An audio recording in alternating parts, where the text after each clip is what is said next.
آج کے اس گہرے مطالعے میں ہم تلاش کے طویل سفر پر بات کرنے والے ہیں۔ ہمارے سامنے آج واصف علی واصف کی مشہور کتاب گفتگو 7 کا چوتھا باب ہے۔ جی، اور یہ ایک بہت ہی زبردست باب ہے۔ بالکل، جس میں انہوں نے علامہ اقبال کے خاص تصور یعنی دانائے راز یا کائنات کے چھپے ہوئے بھید جاننے والے کی گتھیاں سلجھائی ہیں۔ تو چلیے اس بات کی تہیں کھولتے ہیں، کیونکہ یہ کوئی خشک اور بے جان فلسفہ نہیں ہے، بلکہ یہ سیدھا انسانی وجود کی بنیاد پر دستک دیتا ہے۔ میں سمجھتی ہوں یہ واقعی ایک انتہائی طاقتور اور فکر انگیز موضوع ہے۔ اور دیکھیں، اس مطالعے کا بنیادی مقصد محض لفظ راز کی لغوی یا کتابی بحث میں الجھنا نہیں ہے۔ تو پھر اصل مقصد کیا ہے؟ اصل میں یہ اس مخصوص نظر، اس زاویہ نگاہ کو سمجھنا ہے جو ان رازوں کو دیکھ پانے کی صلاحیت رکھتی ہے۔ آج کے اس دور میں اگر ہم دیکھیں جہاں معلومات کا ایک نہ ختم ہونے والا ہجوم ہے، ہر طرف خبروں اور تجزیوں کی بھرمار ہے، تو انسان کے پاس حقائق اور اعداد و شمار تو بہت آ گئے ہیں۔ ہاں، ہمارے فونز ہر وقت بھرے رہتے ہیں معلومات سے۔ بالکل، مگر وہ جو اصل دانائی ہے نا، وہ حکمت کہیں بہت پیچھے رہ گئی ہے۔ واصر صاحب کی یہ تحریر ہمیں اسی چھپی ہوئی دانائی کی طرف واپس لے جانے کی ایک سنجیدہ کوشش نظر آتی ہے۔ اور پتہ ہے، اس گفتگو کا آغاز مصنف نے ایک بہت ہی جذباتی، گہرے اور کسی حد تک اداس موڑ سے کیا ہے۔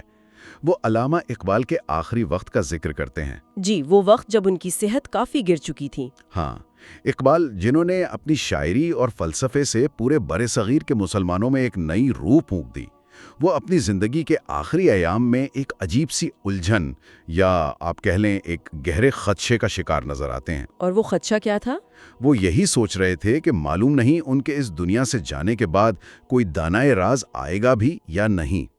تحریر میں ان کا ایک فارسی شعر بھی نقل کیا گیا ہے، جس کا مفہوم کچھ یوں ہے کہ پتہ نہیں وہ گزرا ہوا نغمہ، وہ پرانی دھن واپس آئے یا نہ آئے، حجاز کی وہ ٹھنڈی ہوا دوبارہ چلے یا نہ چلے۔ ہاں، کیونکہ وہ کہتے ہیں کہ اس فقیر کے دن تو اب پورے ہو گئے ہیں۔ بالکل، اور یہاں لفظ فقیر پر آ کر میں واقعی حیران ہوتا ہوں۔ اس مقام پر رک کر ہمیں سوچنے کی ضرورت بھی ہے۔ دیکھیں، اقبال جیسا عظیم مفکر اور شاعر، جس کے الفاظ میں پوری قوم کی تقدیر بدلنے کی طاقت تھی، وہ اپنی زندگی کے آخری حصے میں خود کو محض ایک فقیر اور قلندر کے طور پر پیش کر رہا ہے۔ یہ تو واقعی کوئی معمولی بات نہیں ہے۔ بالکل نہیں ہے۔ یہ دراصل اس بات کا ثبوت ہے کہ جب انسان علم کی انتہا کو چھو لیتا ہے تو تب جا کر اسے اپنی بے بسی اور کائنات کی اصل وسعت کا اندازہ ہوتا ہے۔ یہاں نا میرے ذہن میں ایک بہت واضح تشبیہ ابھرتی ہے۔ یہ بالکل ایسا ہے جیسے کوئی بے حد عظیم موسیقار ہو جس نے اپنی پوری زندگی ایک ایسی دھن تخلیق کرنے میں لگا دی ہو جو سیدھا روح کی گہرائیوں میں اترتی ہو۔ ارے واہ، یہ بہت اچھی مثال ہے نا؟ اور وہ اپنے آخری وقت میں بستر مرگ پر یہ سوچ رہا ہو کہ کیا میرے بعد آنے والی نسلوں میں کوئی اور موسیقار اس ساز کو اتنی ہی گہرائی سے چھیڑ پائے گا؟ کیا کوئی اس دھن کی اصل روح، اس کی خاموشی اور اس کے درد کو سمجھے گا؟ زبردست، واقعی یہی کیفیت رہی ہوگی ان کی۔ لیکن یہاں میرا ایک سوال ہے، اقبال نے اتنے بڑے دانشور ہونے کے باوجود خود کو فقیر کیوں کہا؟ اور کتاب میں ان کا ایک اور مصرع بھی زیر بحث آیا ہے، وہ جو ہے کہ اقبال بڑا ابدیشک ہے، من باتوں میں موہ لیتا ہے، گفتار کا یہ غازی تو بنا، کردار کا غازی بن نہ سکا۔ جی، یہ ان کا بہت مشہور شعر ہے۔ تو یہ اپنے خلاف اتنا سخت فیصلہ یہ کیا ظاہر کرتا ہے؟ دیکھیں، اس بظاہر سخت تنقید کے پیچھے دراصل کمال درجے کی خود شناسی چھپی ہے۔ اقبال کا خود کو فقیر کہنا دراصل ان کی مادیت اور دنیاوی شان و شوکت سے بے نیازی کا سب سے بڑا اعلان تھا۔ اچھا، یعنی وہ دنیاوی چیزوں سے کٹ چکے تھے۔ بالکل۔ صوفیانہ روایات میں فقیر وہ نہیں ہوتا جو در در مانگتا پھرے۔ فقیر دراصل وہ ہے جسے دنیا کی کوئی مادی شے اپنی طرف کھینچ نہ سکے۔ وہ یہ جان چکے تھے کہ محض دانش، عقل یا فلسفہ انسان کی نجات کے لیے کافی نہیں ہے۔ یہ بہت اہم نکتہ ہے۔ مصنف بڑی خوبصورتی سے بتاتے ہیں کہ دانائے راز وہ ہوتا ہے جو اس دنیا میں موجود چیزوں کی فانی حقیقت کو پہچان لیتا ہے۔ وہ جانتا ہے کہ جو چیز آج نظر آ رہی ہے کل اسے مٹی ہو جانا ہے۔ تو وہ جو خود پر تنقیدی شعر تھا ابدیشک والا، ہاں، وہ شعر دراصل اس بات کا برملا اعتراف ہے کہ محض میٹھی باتوں سے یا زبردست فلسفے سے لوگوں کے دل موہ لینا کوئی اصل کمال نہیں ہے۔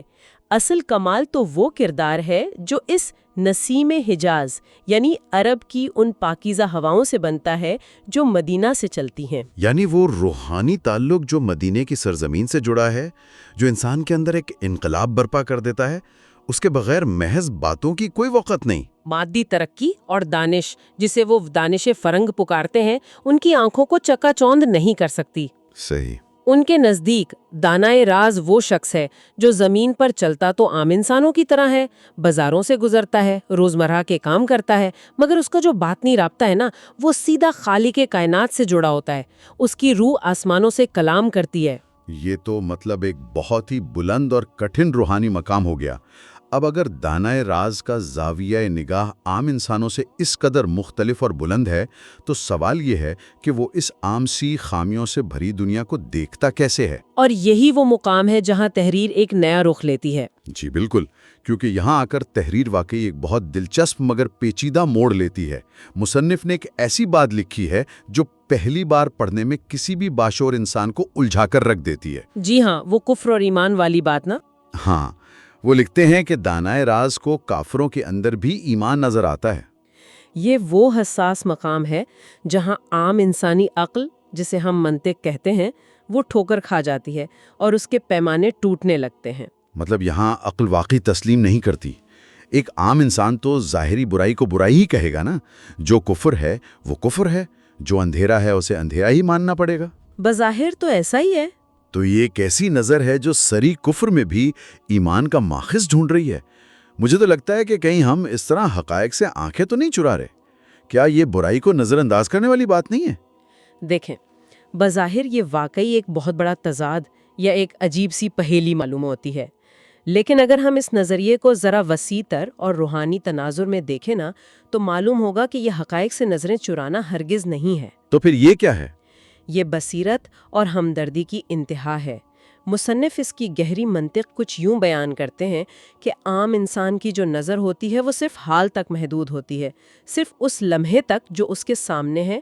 ہاں، ہم تو وہی دیکھتے ہیں جو سامنے ہوتا ہے۔ مگر جو دانائے راز کی نظر ہے وہ ماضی کی گہرائیوں اور مستقبل کے امکانات کو بے وقت دیکھ رہی ہوتی ہے۔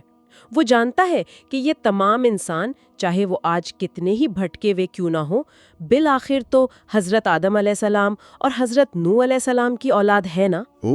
یعنی وہ اس گمراہ انسان کو اس کے موجودہ گناہوں کے پردے سے نکال کر دیکھ رہا ہوتا ہے۔ بالکل، وہ اسے اس کی اصل شروعات، اس کی فطرت اولا کے آئینے میں دیکھ رہا ہوتا ہے۔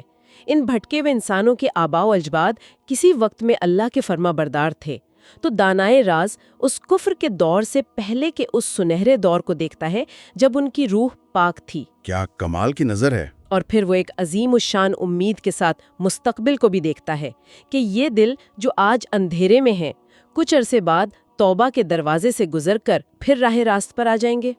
تو وہ ایک طرح سے ان کا پوٹینشل، ان کا امکان دیکھ رہا ہے۔ جی، اور اس سے بھی بڑھ کر محرم راز انسانوں کی مجبوریوں اور کمزوریوں کو گہرائی سے سمجھتا ہے۔ مصنف کا کہنا ہے کہ راز جاننے والا یہ سوچتا ہے کہ یہ جو گمراہ ہیں، شاید ان تک حق کی اصل بات صحیح محبت اور نرمی کے ساتھ پہنچی ہی نہیں۔ یہ نظریہ تو مطلب انسان کے سوچنے کا انداز ہی بدل دیتا ہے۔ یہ ہمیں جو اس تحریر کا مطالعہ کر رہے ہیں ایک بالکل نیا زاویہ دیتا ہے کہ ہمیں دوسروں پر فوری طور پر فتویٰ لگانے یا انہیں بس جج کر کے مسترد کر دینے کے بجائے ان کی بنیاد اور ان کے حالات پر غور کرنا چاہیے۔ بالکل، اور وہ بھی گہری ہمدردی کے ساتھ۔ جی، یہ محض رواداری نہیں ہے بلکہ شفقت کی ایک بہت اعلیٰ بلکہ الہامی شکل لگتی ہے مجھے تو۔ اور یہی شفقت اس راز کی دین ہے۔ محرم راز انسانوں سے نفرت نہیں کرتا، وہ ان کی بیماری سے نفرت کرتا ہے، بیمار سے نہیں۔ کیا کمال کا مشاہدہ ہے! یعنی دانائے راز کا زاویہ نگاہ اس قدر گہرا اور ہمدردانہ ہوتا ہے۔ لیکن ایک اور سوال جو ذہن کو مسلسل کرید رہا ہے وہ یہ ہے کہ جب کسی انسان پر یہ بھاری راز کھل جاتا ہے تو اس مشاہدے کا خود اس شخص کے اپنے وجود پر کیا اثر ہوتا ہے؟ یہ ایک بہت منطقی سوال ہے۔ یعنی کیا وہ دنیا کے چوراہوں پر کھڑے ہو کر یہ اعلان کرتا پھرتا ہے کہ دیکھو بھائی میں کائنات کے راز جان گیا ہوں؟ کتاب میں اس حوالے سے جو درج ہے وہ پڑھ کر تو انسان پر ایک سکتہ سا طاری ہو جاتا ہے۔ جی، مصنف نے راز اور اس کے اثرات کی مختلف سطحیں بڑی خوبصورتی سے بیان کی ہیں۔ وہ کہتے ہیں کہ جو روشنی کا راز جانتا ہے وہ خود روشنی میں ڈھل کر روشن ہو جاتا ہے۔ صحیح۔ جو خوشبو کا راز جانتا ہے وہ خود سراپا خوشبو ہو جاتا ہے۔ جو اللہ کا راز جانتا ہے وہ دنیا سے کٹ کر خالص اللہ والا ہو جاتا ہے۔ لیکن جو حضور پاک صلی اللہ علیہ وآلہ وسلم کا راز جانتا ہے وہ بالکل خاموش ہو جاتا ہے۔ بالکل ایسا ہی ہے، وہ کسی کو بتا ہی نہیں سکتا کہ اس کے ساتھ کیا واقعہ پیش آیا۔ یہاں مصنف نے مشہور صوفی شاعر خواجہ غلام فرید کا ایک انتہائی پراثر حوالہ بھی دیا ہے کہ کیا حال سناؤں دل دا، کوئی محرم راز نہ ملدا۔ یعنی دل کا حال کسے سناؤں، کوئی اس راز کو، اس کیفیت کو سمجھنے والا ملتا ہی نہیں۔ اور دیکھیں، اس خاموشی کی ایک بہت بڑی اور گہری وجہ ہے۔ وہ جو تجربہ ہے نا، وہ روحانی مشاہدہ اس قدر عظیم اور لامتناہی ہوتا ہے کہ انسانی زبان و الفاظ اس کا بوجھ اٹھا ہی نہیں سکتے۔ یعنی الفاظ چھوٹے پڑ جاتے ہیں۔ بالکل، انسان کا لفظی ذخیرہ تو اس مادی دنیا کی ضروریات کے لیے بنا ہے نا۔ جب اس کا سامنا لامحدود سے ہوتا ہے تو زبان گنگ ہو جاتی ہے۔ مصنف نے یہاں مولانا روم کی ایک تاریخی مثال پیش کی ہے۔ ہاں، وہ جو بہت بڑے عالم تھے۔ جی، مولانا جلال الدین، جو اپنے وقت کے ایک بہت بڑے مانے ہوئے اور کسی حد تک اپنے علم پر فخر کرنے والے عالم دین تھے۔ ان کے پاس الفاظ، دلیل اور علم کا ایک سمندر تھا۔ پھر شاہ شمس تبریز نامی ایک مست اور بظاہر عام سے فقیر کی ایک نگاہ ان پر پڑتی ہے اور وہ مغرور جلال الدین لمحوں میں مولائے روم بن جاتے ہیں۔ ارے واہ! اور حیران انگیز بات یہ ہے کہ وہ شخص جس کا اوڑھنا بچھونا ہی کتابیں اور مناظرے تھے، کئی سال تک بالکل خاموش رہتا ہے۔ اسی خاموشی پر اگر ہم غور کریں نا تو یہ تو ایسا لگتا ہے جیسے ایک چھوٹے سے مٹی کے پیالے میں کوئی پورا سمندر انڈیلنے کی کوشش کرے۔ تو ظاہر ہے پیالہ تو چھلک جائے گا، بلکہ شاید ٹوٹ ہی جائے۔ بڑی زبردست مثال دی آپ نے۔ مطلب آج کل کی زبان میں اگر میں کہوں تو یہ ایسا ہے جیسے کسی نے کائنات کے مین فریم یا سورس کوڈ کو دیکھ لیا ہو، اور وہ اتنا حیران کن ہو کہ انسان کے پاس اسے بیان کرنے کے لیے الفاظ کا آپریٹنگ سسٹم ہی ناکافی پڑ جائے۔ بالکل، سسٹم ہینگ ہو جاتا ہے ایک طرح سے۔ ہاں، انسان کی عقل اور الفاظ کا پیمانہ اس لامحدود اور الہامی حقیقت کو سہار ہی نہیں سکتا، وہ گونگا ہو جاتا ہے۔ لیکن اگر ایسا ہے تو کیا اس راز کا ملنا انسان کو دنیا سے، معاشرے سے اور زندگی کے معمولات سے مکمل طور پر کاٹ کر کسی غار میں دھکیل دیتا ہے؟ یہ ایک بہت اہم اور عام طور پر پایا جانے والا سوال ہے۔ عام خیال یہی ہے نا کہ روحانیت کا مطلب ترک دنیا ہے، بس جنگلوں میں نکل جانا ہے۔ بالکل، ہم تو یہی سمجھتے ہیں۔ مگر مصنف کی نظر میں یہ دنیا سے کٹنا نہیں ہے، بلکہ کائنات کی اصل حقیقت کے ساتھ جڑنا ہے۔ وہ آہ سحر گاہی کا تفصیلی ذکر کرتے ہیں، یعنی صبح صادق کے وقت رات کی تنہائیوں میں رو کر دعائیں مانگنا اور اپنے رب سے کلام کرنا۔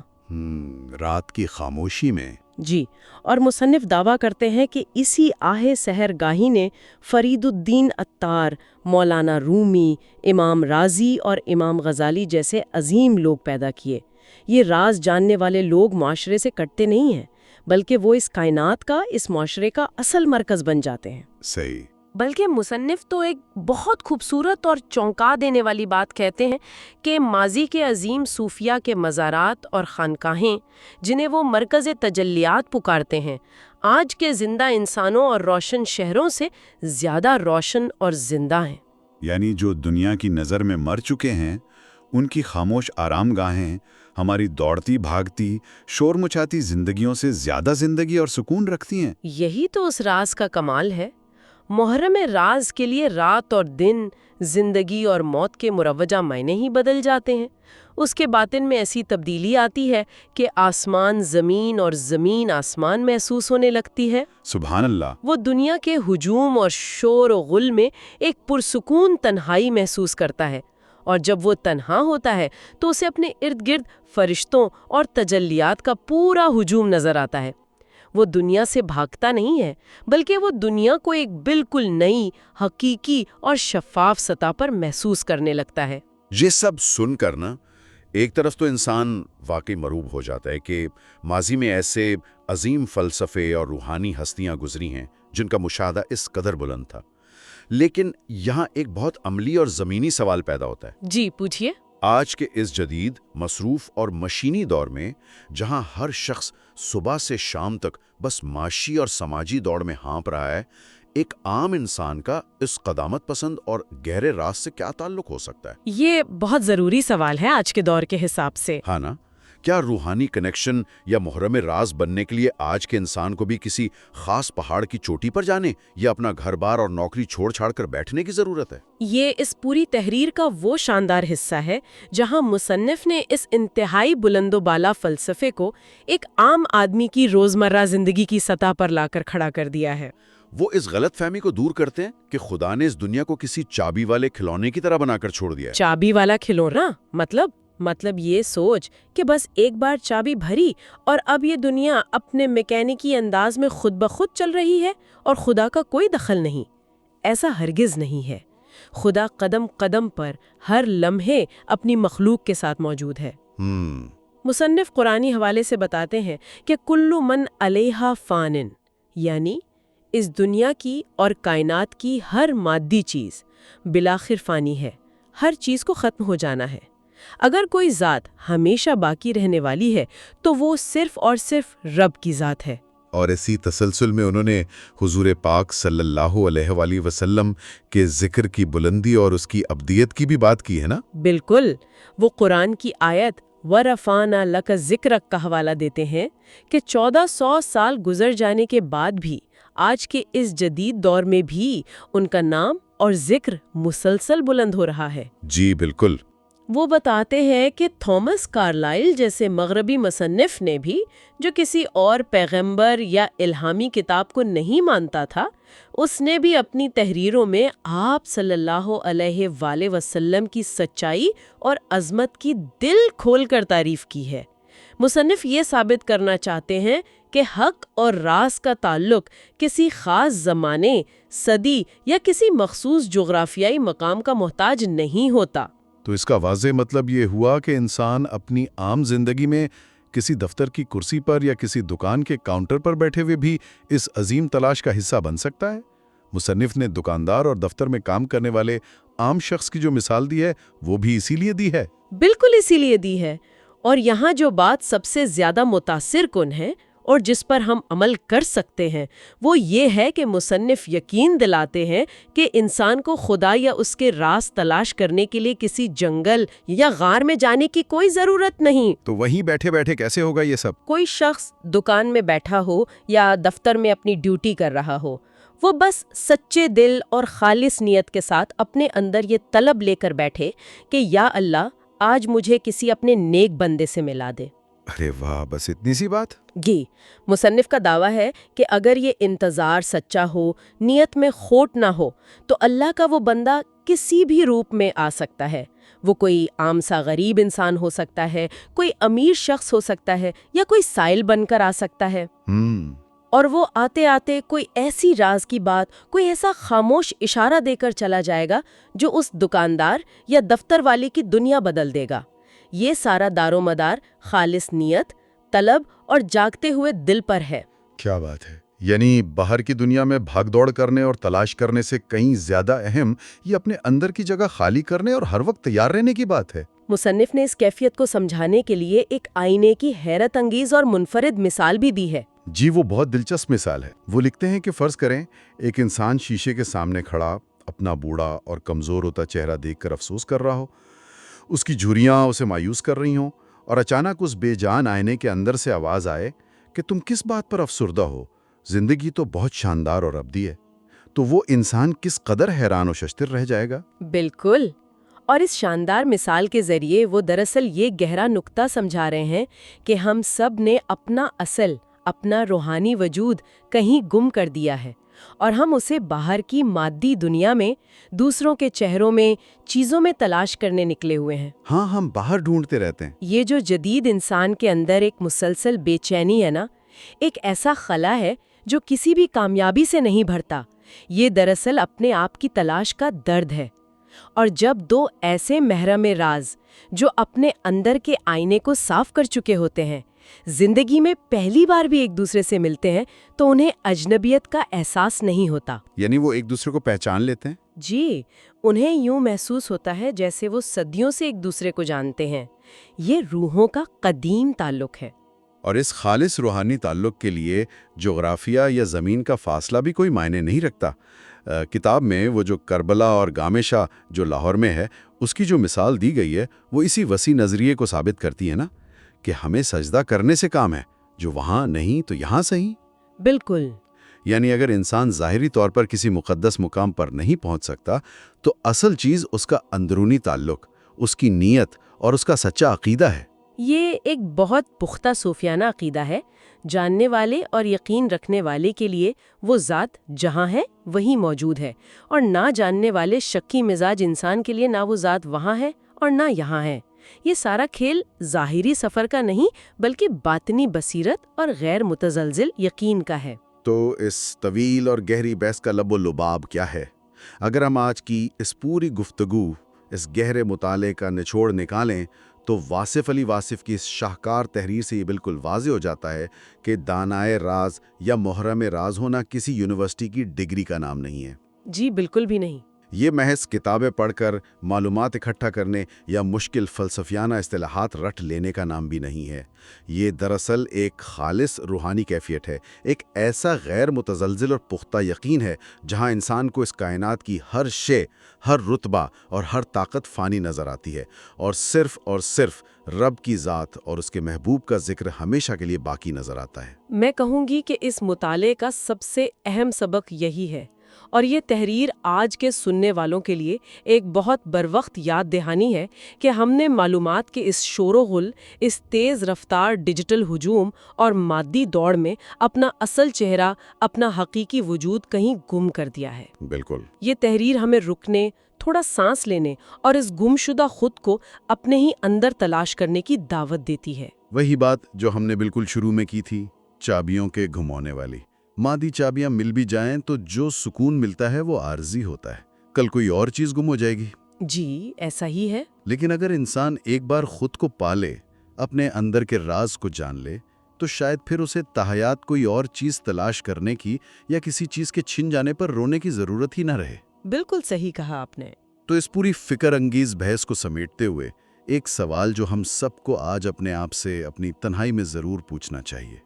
ذرا سوچئے، اگر واقعی زندگی کا اصل مقصد اپنے اس گمشدہ آپ کی، اپنی روح کی تلاش ہے، اور محرم راز ایک آئینے کی طرح ہے جو ہمیں ہمارا اصل چہرہ، ہماری خامیاں اور ہماری حقیقت دکھاتا ہے، تو اگر آج، ابھی، اسی لمحے ایسا کوئی محرم راز، ایسا کوئی دانہ کسی عام سے سائل، کسی اجنبی یا کسی پرانے دوست کے روپ میں آپ کے پاس سے گزرے، تو کیا ہمارے اندر، ہمارے اس بے چین اور شور مچاتے ذہن میں اتنی خاموشی، اتنا ٹھہراؤ اور اتنی عاجزی موجود ہے کہ ہم اس کی اس انکہی بات کو سن سکیں؟